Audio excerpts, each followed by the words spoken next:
We've all experienced road rage, but this is one of the worst, most tragic instances of it that I can think of. Two fathers in separate cars began shooting at each other's cars while driving, and they ended up being fine. But both of their daughters in the respective cars ended up getting shot because of what they did. This is William Hale and Frank Allison. It happened near Jacksonville.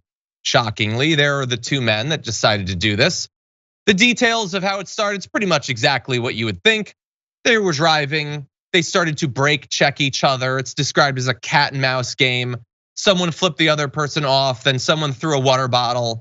Then one of them decided, oh, I have a gun right here, so why don't I just murder someone? Picked up the gun, fired at the car, and hit this guy's 5-year-old daughter in the leg. So then that father, who also drives with a gun within arm's reach, picked up his gun and fired apparently everything that was in the clip at the other car, hitting a 14-year-old daughter in the back seat. She has a collapsed lung as a result of it.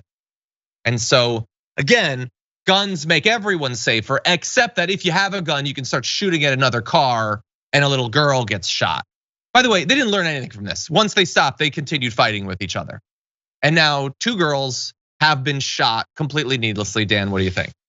Yeah, so the only thing that stops a bad guy with a gun is a good guy with a gun. So that's why more people should get more guns. And if the good guys with the guns technically become bad guys with guns, then we just have more guns in our society, which just means we just have more crossfire, right? Like that just seems like the ultimate end is that, okay, if we're giving the good guys guns and the bad guys guns, and we're not always wearing good guy, bad guy shirts when we walk out of the house every single morning, then there's just going to be more crossfire. And that is American society. The fact that neither dad here was like, I'm driving my daughter. Maybe I'm just not gonna road rage. Like maybe nothing I'm doing right now, like no destination I'm hitting at, I can be 1 or 2 or 5 minutes late to it. It doesn't justify getting into a road rage incident that endangers the life of my daughter. Not only did one person in the situation not think about that, both people did. And this is like, unfortunately, this is a situation that has happened, but this is a microcosm of American society. I know for a fact this happens over in California too, with parents shooting at each other's cars with kids in them on the freeway. This is a ridiculous society we have in this country, and this is part of gun culture that we need to start curbing.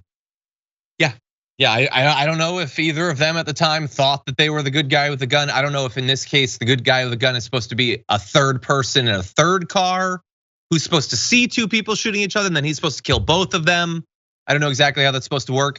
I know that going into this day, both of those men thought they were responsible gun owners. I know both of them thought that when they bought their guns, they were making themselves and their family more safe. But I will remind you, as I always do, when a gun is nearby, everyone is less safe. It is way, way easier to escalate to lethal violence when you have a gun. Those guys were not gonna get out of their car without guns and then literally rip each other apart with their bare hands. That was never going to happen. Once they had the gun though, they get to make the casual decision to escalate everything to lethal force, where they're willing to kill a random person in another car, even though they're firing through their car. The girl is right there, seeing her dad doing this, knowing that they could miss and they could hit someone else in another car and kill them. This is the power of a gun. It makes guys like this think, I'm God now, I get to determine who lives and dies. I don't have to make any of the sane, rational risk calculuses that everyone else does at every moment of every day. I'm now God and I decide who lives and who dies. Now, thankfully, in this case, neither of the girls are dead yet. Their lives are irreparably changed. They're never going to forget this, obviously.